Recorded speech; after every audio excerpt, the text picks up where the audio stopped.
大家好，歡迎嚟到移民時間，我係 Dr. Agnes。咁今日我哋探討呢個人際同埋文化嘅主題呢，我哋分開上下集嘅。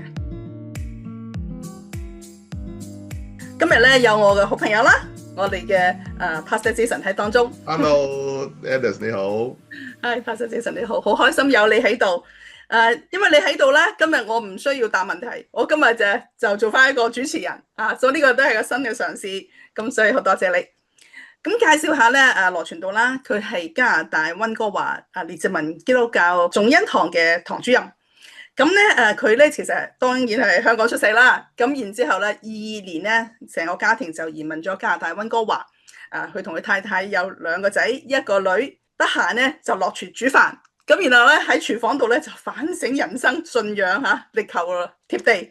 咁今日咧請佢嚟咧就因為佢真係好貼地，所以咧就出現喺我哋嘅節目啦。我哋知道咧，近年有好多嘅移民咧，就去到世界各地啦。咁 Vancouver 咧，即係溫哥華都好多。咁所以咧，今次咧，我就想同佢一齊探討下咧新移民一啲嘅適應嘅問題啦。從第一條問題開始，然後咧請 Pastor Jason 幫我哋解答，好嗎？嗱，咁第一題咧就係話咧，因為移民咧就同舊時嘅朋友啊、關係啊、網絡就冇咁多交往啦。咁但係新嘅地方咧，嗰啲關係又唔係咁快可以建立到深厚嘅友誼，咁時時覺得好孤單啊呢個朋友。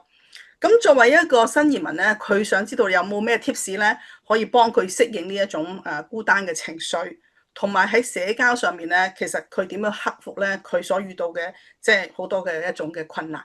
咁或者我將時間交俾 Pastor Jason 啦。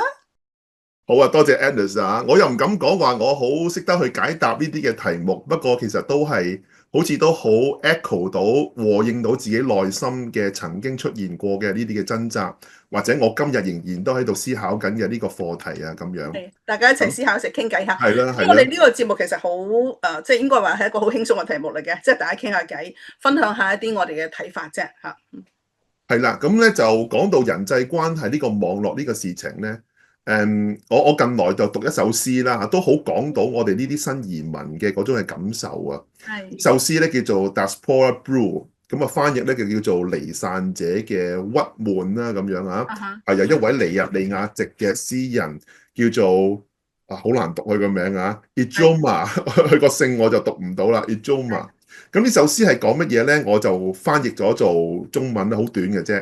呢首詩咁講，所以身在此地，對故鄉太過陌生，對當下格格不入，彷彿兩頭唔到岸。呢個係我嘅翻譯啊！我講到我自己嘅心聲就係對舊有嘅關係，以前嘅好朋友，識咗幾十年嘅兄弟好似彷彿突然間多咗一個隔膜。雖然話你可以打電話、WhatsApp 乜都得，但係都係有個隔膜。但係你話嚟到新嘅環境、新嘅地方，其實識嘅人都係好短時間，即係2-3年嘅啫。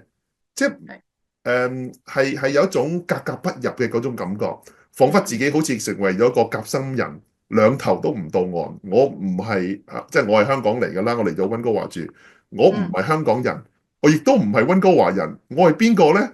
我嘅關係喺邊度呢？即係經常喺呢一種咁樣嘅掙扎之下咁樣。我覺得呢首詩其實好貼切喎。其實坦白講咧，我覺得未必係淨係新移民嘅，有啲人咧嚟一個新嘅地方住咗好多年之後，其實可能仍然係好應景，因為其實有時真係兩邊都未必適應得好好。咁所以呢首詩其實可以反映到我哋內心裏邊咧幾即係，我覺得好貼切啦。應該多謝你嚇，好有詩意啊！我哋個開始嚇。我覺得呢首詩咧，我點解都想同呢度分享咧，就係我覺得第一樣嘢，我哋真係要去承認我真係有啲唔慣嘅，即係承認我真係掛住以往嘅日子，我會覺得喺呢一度去建立一啲新嘅關係，真係唔係好容易。即係我覺得特別係我自己都人到中年啦嚇，相比起後生仔後生女好多嘢可以去參加不同嘅活動。我覺得佢哋相對會容易過我哋，即係我哋係帶住好多情感啦、包袱啦，或者個人嘅責任啦、身份啦，係真係幾唔容易去開始新嘅關係。而我要承認我真係有需要，我唔開心，我感到孤單。咁呢個承認係重要嘅，因為當我承認嘅時候，我就會開始去想辦法啊！我點樣去突破我呢一刻我嘅疾谷、我嘅困境咧？咁樣。咁所以呢個處境，我覺得其實兩方面，即係無論大人細路都有呢個情況。咁其實好多青少咧，其實佢哋內心裏邊咧係好痛苦嘅。同朋友分開咗。特別咧，如果你話係 teenager 嗰段時間分開咧，佢哋係真係好痛心，即係啲朋友冇即係跟唔到佢哋嚟。但係非常之認同咧，就係大家第一件事可能就係要即係或者未必接受啦，起碼知道啦，其實係嘅，呢個唔認同係好真實嘅。我覺得呢點係好緊要嚇。明白，係啊，係啊，我都同意你嘅講法。即係如果係覺得對呢度嘅人覺得好似格格不入啊，或者有種唔係咁容易去融入咁樣嘅感受啦，一個好主觀嘅感受咧，我覺得有時都唔好強求自己，哇！馬上要好開放啊，我要識好多朋友，其實係一個唔合理嘅期望，同埋對自己太過嚴厲啦。我覺得有時即係俾自己用我哋香港人嘅説法啦，圍下爐咧係 OK 嘅，即係揾翻自己同聲同氣嘅。譬如對我嚟講，我係一個父親，我有家庭，我嘅仔女係青少年，所以喺教會咧，同一啲同樣咁樣嘅背景嘅弟兄姊妹咁樣嘅家庭，特別都係新移民咧，就好啱傾啦。哇，乜都講啊，乜都噼哩啪啦，乜都講。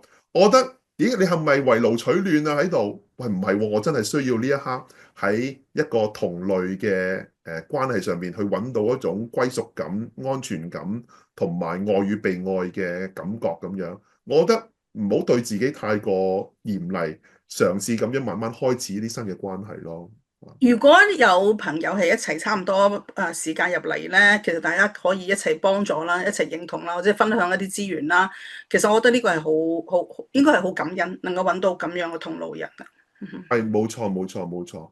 咁我覺得我自己經歷就係因為我喺其實我嚟到呢間教會侍奉啦、生活啦，其實都係2年幾嘅時光。OK。我感恩嘅就係竟然我喺呢一度有一啲比我早1個月嚟嘅新移民，跟住陸陸 Really？ 續續哇！係啊，有啲跟住陸陸續續咧，有啲新移民又嚟我哋教會。我覺得我同我太太同我仔女就係我哋開始去多啲去開放我哋自己啦嚇，邀請朋友嚟一啲新識嘅朋友嚟我屋企食飯啦，參加活動啊。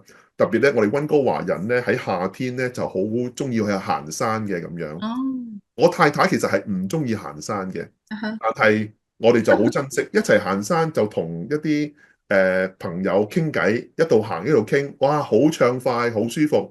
其實都好啊。嗰個嘅參與活動係幫助我哋去建立關係咯嚇。作為一個領袖咧，你能夠開放你自己咧，唔係一味就係即係好即係匿埋適應啦，或者嚇咁，我覺得呢個係真係好難得，因為佢哋睇到你點樣適應噶嘛。你有個開放嘅態度，我相信咧，對於你嘅身邊嘅朋友或者會友咧，其實佢哋都係見到一個即係個態度。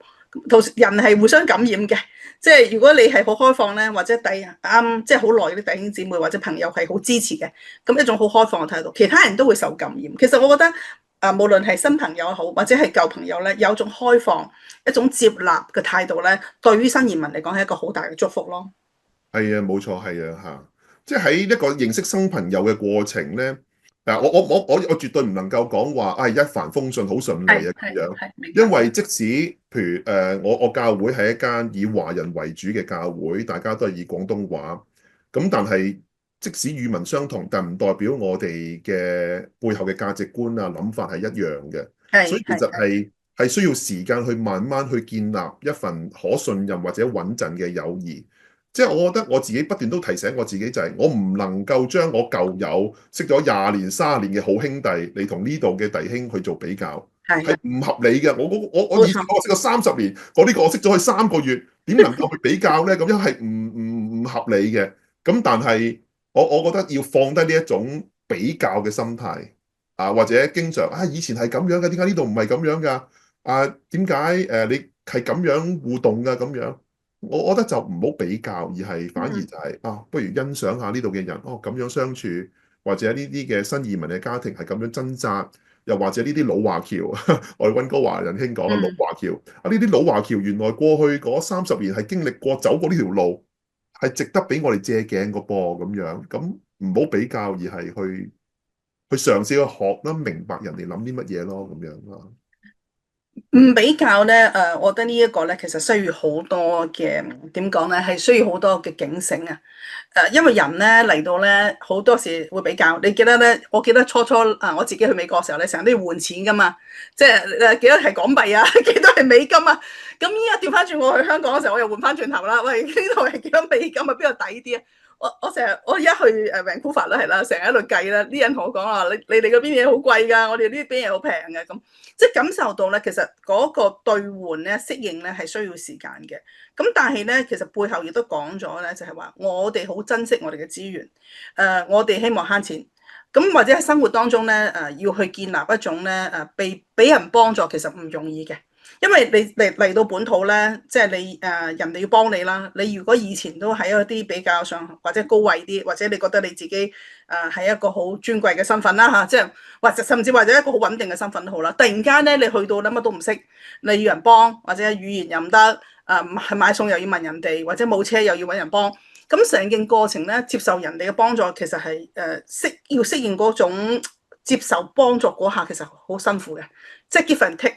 咁同埋咧，俾嘅人咧，如果佢哋嘅態度有少少懷疑你啊，你咪揾着數啊，你嚟呢度係咪真係真心想落嚟㗎，或者點？其實我覺得有啲微身體嗰啲微好微嘅一啲嘅姿態咧，或者呢一個眼神咧，有時都會引起呢一種心裏邊嘅唔舒服。所以其實一方面你講緊係一種比較，另一方面咧，我覺得亦都係咧要即係好好地祈禱我哋有一個厚啲嘅面皮，有一個厚啲嘅護心鏡。令到我哋咧係要明白，人哋唔係真係應該服務你嘅，人哋亦都未必係可以即刻信任你嘅。咁呢個過程裏邊咧，我覺得係某程度上你要好似頭先話齋，你要認清楚呢個情況可能會發生。但係人咧好得意嘅，當你咧係好真誠，當你好多謝對方幫你，你係真係好善思啊咁咧，好快咧嗰個信任又建立咗，咁嗰啲防衞心理咧就放低。但係我自己感受到去新嘅地方咧，好多時都有少少防衞心理啊嚇，唔知你有冇觀察到呢啲喺個城市裏邊，即係有咁嘅情況？我諗我自己覺得我喺溫哥華咧，溫哥華始終都係一個移民嘅城市咧，其實係大部分人都係移民嚟嘅嚇。我即係唔係淨係講華人啦，即使係英語其實好多種族嘅多元種族咧都係移民嚟嘅，可能係印度啊、東南亞或者係歐洲啊、南美啊咁上嚟。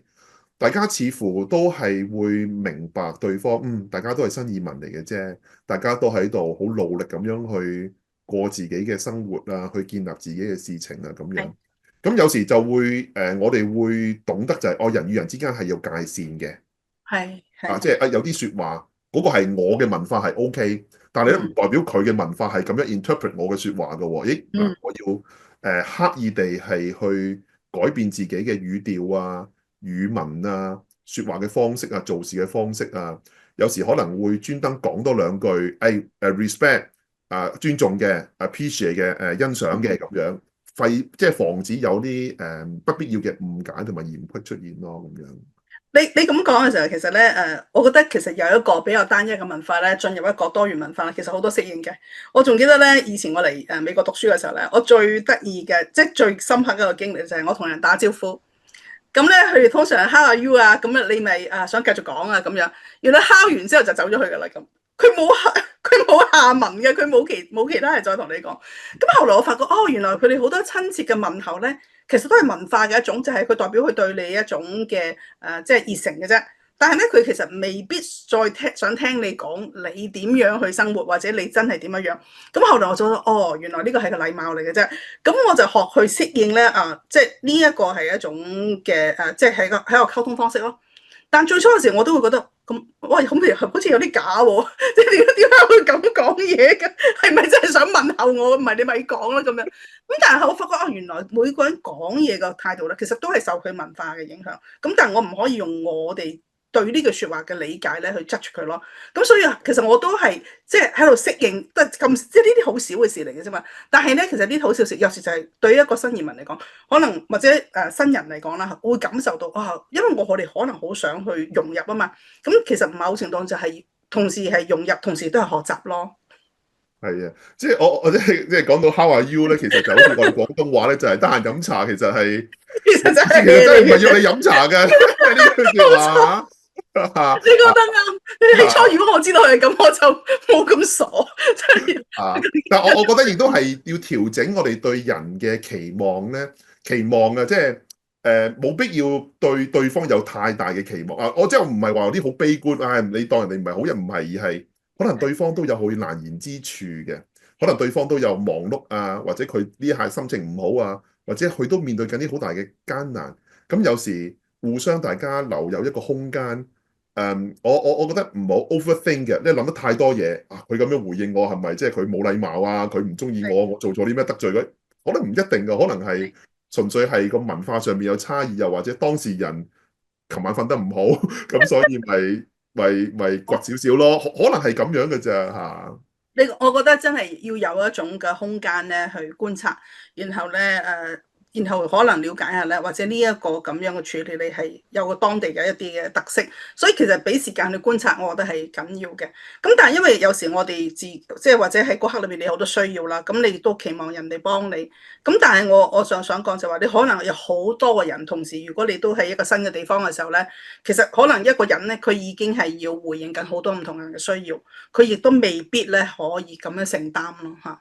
係咯，我諗我另外仲有一種嘅，即係都想分享少少經驗咧，就係係我喺香港都係一個傳道人啦。咁係喺香港侍奉咗一段時間，其實建立咗自己一啲嘅網絡啊，自己一啲嘅經驗啊，唔同嘅聯繫啊咁樣。咁呢啲其實都喺自己嘅工作啊，自己生命上邊都有好大嘅祝福嘅咁樣啊。即係可能事工上邊啊，可以揾人一齊配搭拍檔。又或者個人嘅可以揾一啲資深嘅同工，可以分享交流、諮詢佢嘅意見咁樣。過到嚟咧，好似咦突然間嗰個人際嗰個嘅 supporting network 咧，好似冇咗啊！即係我哋可以揾佢傾電話，但係講真，佢唔係同我一齊住，其實佢好難唔明我嘅處境。但係啊，如果我係一個開放、一個正直、一個有良善、有美善嘅人咧，我相信咁樣嘅生命嘅品格係會吸引咗呢一類嘅人去到你嘅身邊，同你做好嘅朋友嘅。係，我好認同。因為我哋成日話咧，人走就茶涼啦，即係好多時你離開咗個環境，你即係人哋未必能夠了解到點解你第一未必了解點解你去啦，你要走啦嚇，可能都未必認同啦。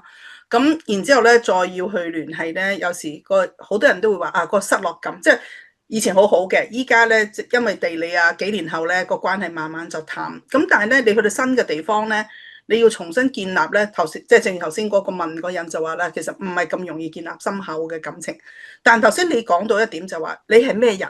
其實你好容易咧去接觸翻咧同你差唔多價值觀嘅人，或者咧同你差唔多性情嘅人、睇法嘅人。如果你能夠喺當中係建立到咧，喺個新嘅地方有時更加開放，因為有時咧即係你喺新嘅地方，你反而咧有一個重新願意打開。因為以前你已經有朋友啦，你都唔使再識任何人，你已經應酬到你都唔想再應酬啦。講真，但係依家新嘅機會、新嘅機遇，你會珍惜啊？呢度會唔會有個可以傾得嚟嘅人咧？可能你會更加珍惜呢啲新嘅關係，花一啲時間去建立。其實任何嘢，我覺得都係或者簡單講都係 give and take 啦，即係俾同埋收。當你願意去收嘅時候，人哋又可以俾。但係如果你滿咗啦，人哋俾極你咧，你都睇唔起，或者你都唔得閒理。咁所以其實新嘅機會咧係擺喺我哋面前，即係新嘅朋友咧，我哋可以咧有新嘅機會建立新嘅友誼，甚至因為大家都成熟啦，依家我哋睇嘢嘅價值觀，特別中年啦，你話係嘛，都比較固定啦，或者係差唔多嘅睇法。咁所以咧呢刻裏邊咧，我哋結交朋友嘅時候，我哋都比較識揀嘅，即係我哋都未必會為咗應酬咧去應酬人哋。所以你喺呢刻裏面揾到比較同你同頻嘅朋友，當然我哋唔希望所有人都同頻，咁變咗我哋就好狹窄，或者我哋係冇機會開放，冇法子學習。咁呢個亦都會變咗係另外一個極端嘅。我唔知你認唔認同我呢個即係咁樣睇法？係啊，我同意啊。我就諗起一個嘅想法就係好似 reset 嗰啲嘢咁樣嘅。冇錯，即係舊有嘅嘢，OK 可以過去啦嚇。唔係話好唔好，總之就過咗。但係今日咧，我可以我今日喺呢一度，我想做咗個乜嘢人咧？我想點樣開始新嘅生活咧？我想識啲咩朋友咧？可以好似重新好似嚟過啊！其實我係想一個咁樣嘅群體喎，我係想一班咁樣嘅同行者喎，咁樣。咁我哋就即係自己就可以調整啊，去識過呢啲咁樣嘅朋友啊，咁樣。即係我成日都覺得，如果我哋封閉我哋自己，我唔去識朋友，我匿埋喺屋企，其實係不斷消耗緊我哋自己內心嘅生命力啊。第一頭先我聽到你講就係話即係對於一個如果係適應啱啱嚟到唔舒服嘅，我哋可以承認我哋就係適應唔到咯，可以嘅。咁另外就係話都開始有啲嘅活動啊，同人交往或者揾一啲比較能夠明白你啊夾嘅人啦。頭先你都話可以有啲嘅活動可以多增加時間傾偈，譬如行下山啊，即係一啲可以有益身心嘅活動，又未必係好深嘅，但係又可以多啲溝通嘅。咁頭先你亦都提到就唔好同人比較啦。咁另外我哋都講咗，除咗唔比較之外，可能你都係即係要有少少開放嘅心態去學習新嘅事物啊、環境啊，同埋有啲觀察期啦。咁最後頭先你講就話，其實呢個都係一個新嘅 reset 嘅機會，一個新嘅開始嘅機會，或者我哋可以再揾到一啲同路人。咁因為我哋都比較成熟，我哋都可以比較了解啊邊啲人咧能夠可以支持我哋嘅咁樣樣。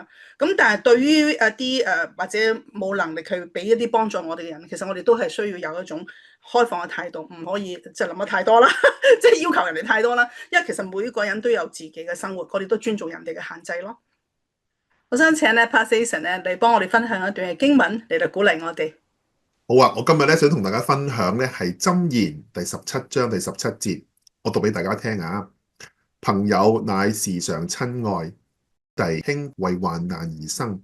即係我哋嚟到新嘅地方，結交新嘅朋友，我哋學習時常同人去結交關係，並且咧係喺患難喺困難嘅入邊一齊分擔生命上面嘅難處，我哋去建立更加深厚嘅關係。我今日就同 Pastor 先生傾得好開心啦，我覺得有佢喺處咧，我哋嘅節目咧就做得好輕鬆啦。咁我哋仲有第2集，歡迎你要繼續收聽。咁如果你有任何嘅題目咧想俾我啦，嚟到幫助我哋，請你交去我哋社交媒體。咁我哋下一次嘅葉問時間再見，拜拜。拜拜。多謝大家收睇葉問時間呢個節目，請大家喺禱告中紀念我哋製作人手同埋經濟上嘅需要，願主祝福你。